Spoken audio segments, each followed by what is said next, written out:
Салам алейкум, хурматлы милләттәштәр. Хаумагыл дустар. Здравствуйте, уважаемые подписчики моего канала. В эфире очередной выпуск передачи «Обсудим с Русланом», где мы говорим с вами о наиболее интересных и значимых событиях, которые произошли на минувшей неделе в Республике Башкортостан. Прежде чем начать, я бы попросил вас подписаться на мой канал, кто это еще не сделал, поставить лайки, написать в комментариях. Тем самым вы поможете в продвижении моего канала. Итак, начнем. 16 июня Устиновский районный суд города Ижевска, это Республика Удмуртия, вынес очередные сроки нашим братьям по так называемому Баймакскому делу. Судья Екатерина Азиева, фамилия явно не русская, скорее всего тюркская, посадила на 4 года и 2 месяца Айнура Каримова и Велюра Сагадеева и на 4,5 года Альберта Тагирова.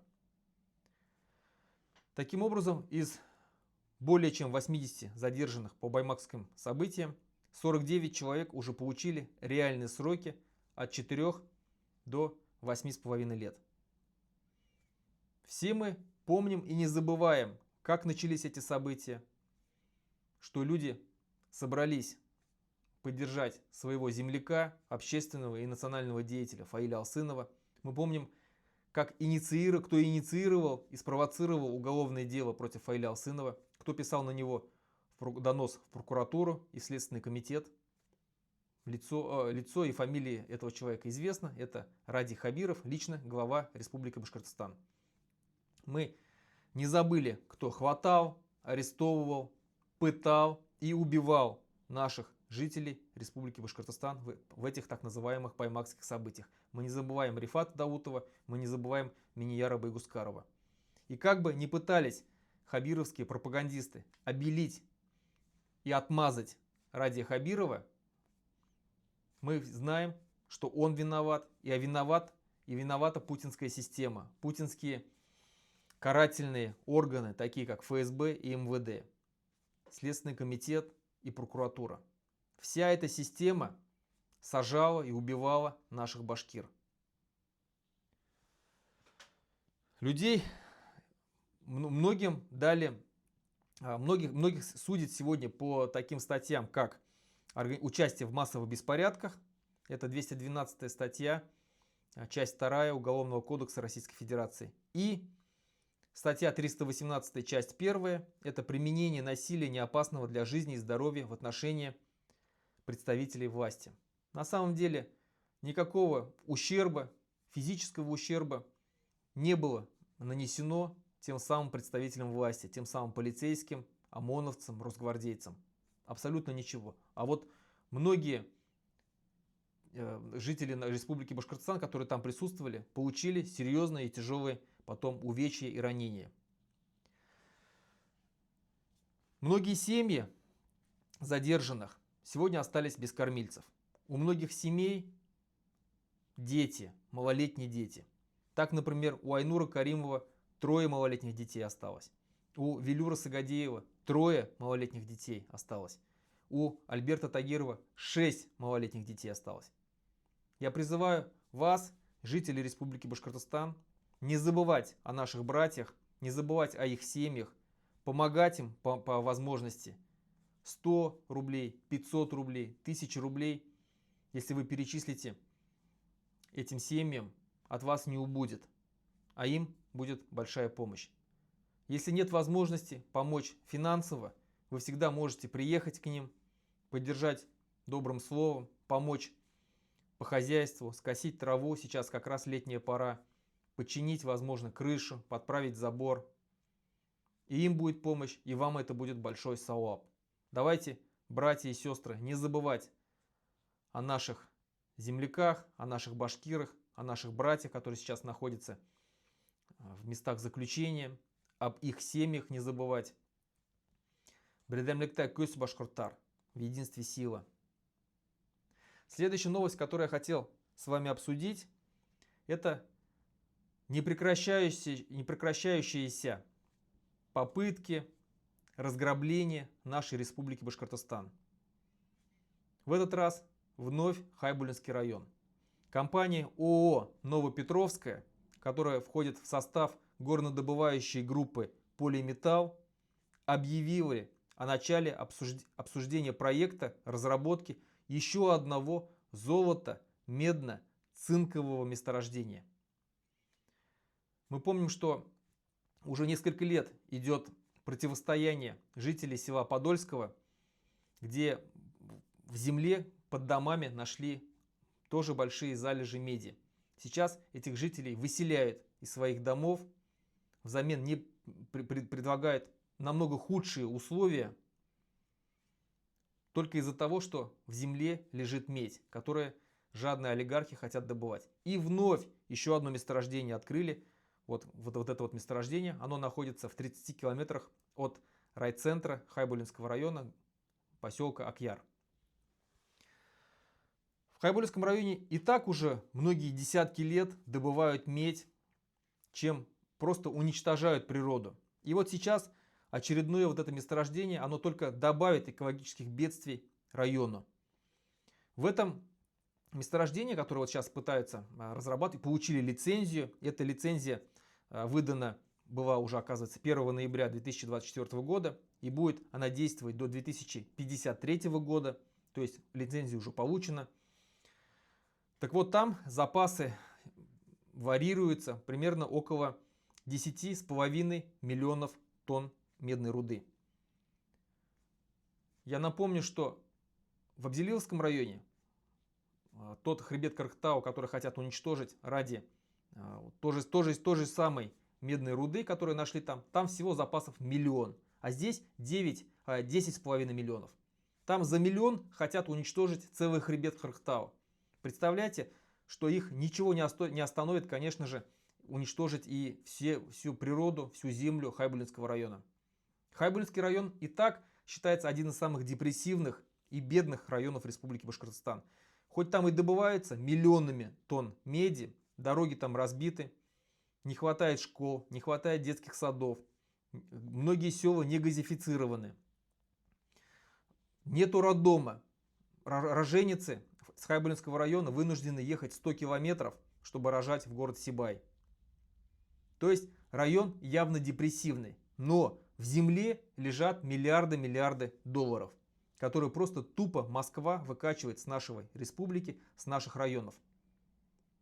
Если бы Республика Башкортостан была бы независимым государством, все доходы оставались бы в республике. Большая часть доходов оставались бы в Хайбулинском районе в самом, которые деньги пошли бы на строительство дорог, на газификацию, на строительство школ, детских садов. В республике строились бы нормальные предприятия, которые выпускали бы продукцию высокой переработки, высоких технологий, выпускали бы, допустим, компьютеры, телевизоры, автомобили, какой-нибудь там холодильники, стиральные машины, ну, разную технику, да, которая с высокой добавленной стоимостью можно продавать. Но сейчас у нас республика — это сырьевая колония, из которой просто тупо выкачивают природные ресурсы, взамен оставляя нам изгаженную, убитую природу. Особенно страдает Училинский район. Сколько там было золота выкачано. Училинский район точно так же один из самых депрессивных районов. Баймакский район. Сколько там было вытащено плетника различного, камня природного. Тоже депрессивный район. Хайбулинский район то же самое. И так много таких подобных районов в Республике Башкортостан.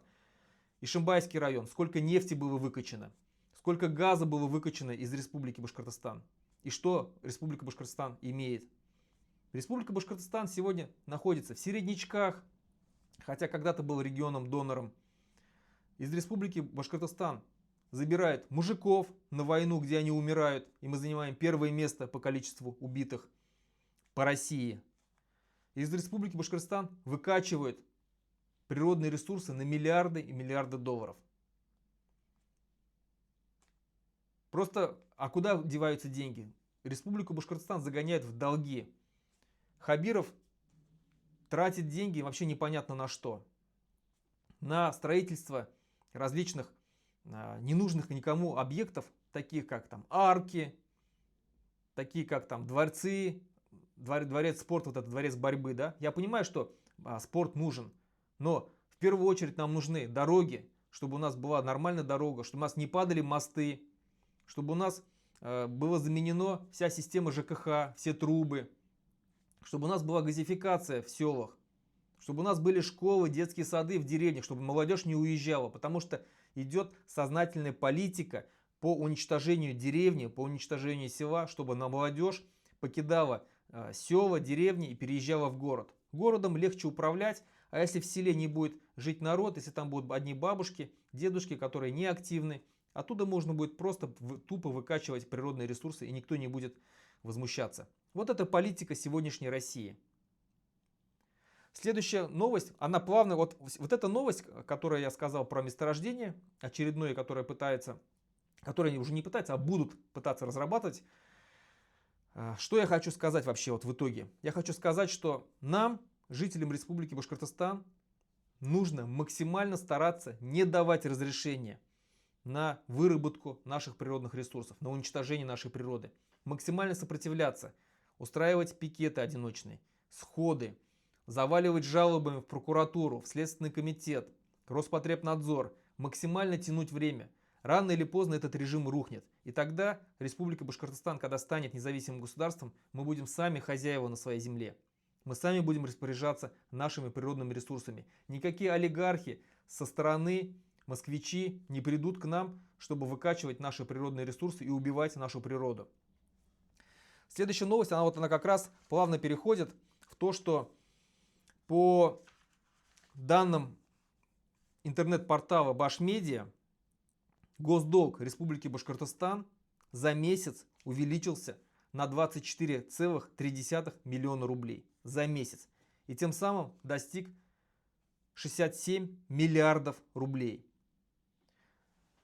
Верхний предел госдолга Республики Башкортостан составляет 75,9 миллиардов рублей. То есть осталось всего 8,5 миллиардов рублей, чтобы достичь вот этого верхнего предела госдолга. Что будет, если Республика Башкортостан достигнет верхнего предела государственного долга? Тогда у нас снизится кредитный рейтинг у Республики Башкортостан. Нельзя будет привлекать новые кредиты. В республике придется сокращать незащищенные статьи расходов, например, там инвестиционные проекты, субсидии, дотации. Минфин Российской Федерации ведет жесткий контроль за бюджетной политикой Республики Башкортостан.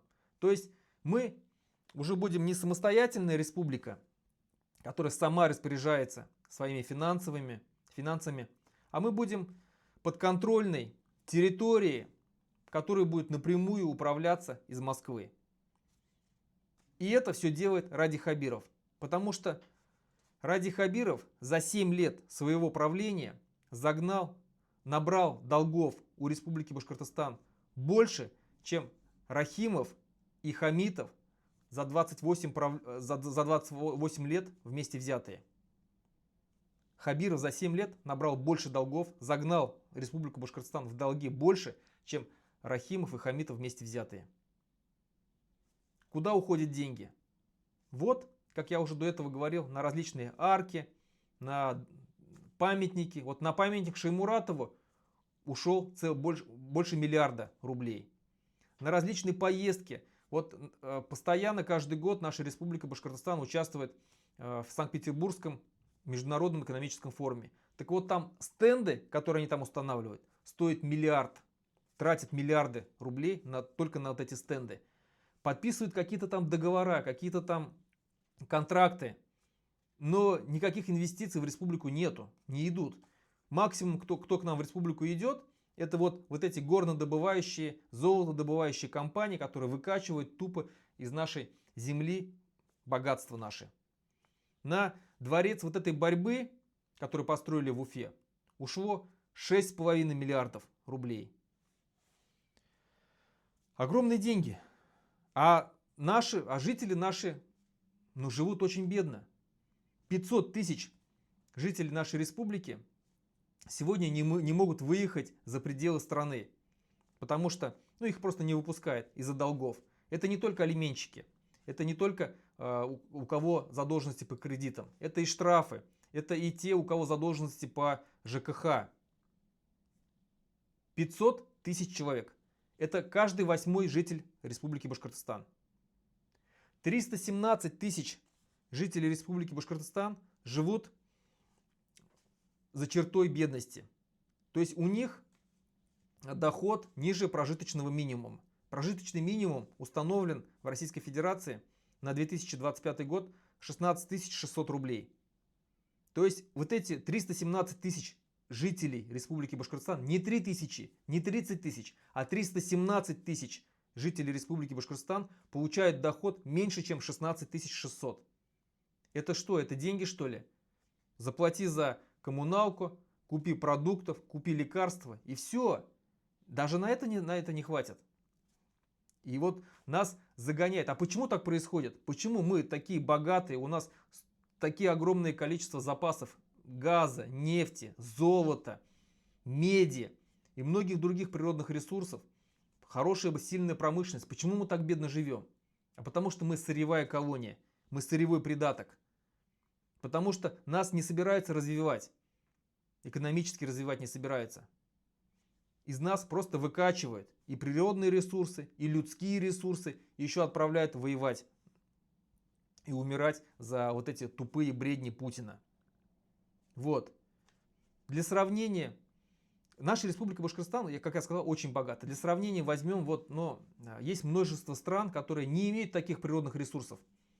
Австрия не имеет природных ресурсов, но живет намного богаче, живет очень богато, намного богаче Республики Башкортостан. Литва, даже не будем брать Австрию, возьмем Литву. Литва в 2,5 раза меньше по территории, чем Республика Башкортостан. Но у нее нет вообще природных ресурсов никаких, кроме песка. Но она живет достаточно хорошо. Да, не очень богато, не так, как Австрия, но достаточно хорошо живет. Минимальный размер заработной платы, установленный на 2025 год, составляет 1036 евро. 1000 евро, грубо говоря. Когда после вычитания всех налогов, чистыми на руки человек получает 777 евро. Переведите это на рубли, примерно получите 60-70 тысяч рублей. Минималка. Это тот минимум, который обязаны платить в Литве. Кто у нас на минималке получает 60-70 тысяч рублей? Нет таких. Это считается хорошая заработная плата. А там минимум. А так средняя заработная плата там где-то 1300, 1500 евро. Люди живут. Хорошо живут, достаточно хорошо.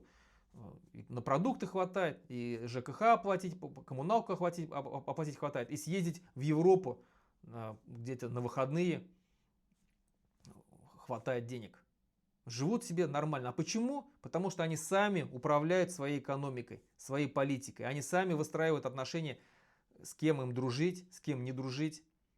И когда Республика Башкортостан будет таким же независимым государством, мы будем тоже сами определять нашу политику, нашу экономику. Пока мы находимся в составе этого недогосударства, этой империи, тупой, кровавой, жадной империи под названием Россия, мы будем жить вот так, как сейчас живем. Бедно, нас будут грабить, если мы будем возмущаться, нас будут сажать, нас будут убивать. Это будет продолжаться десятилетия, столетия, если мы будем находиться в составе этой страны. Но почему-то мы не можем жить нормально в этой стране. Надо отделяться, надо жить независимо. Множество стран живут независимо, маленьких стран прекрасно живут.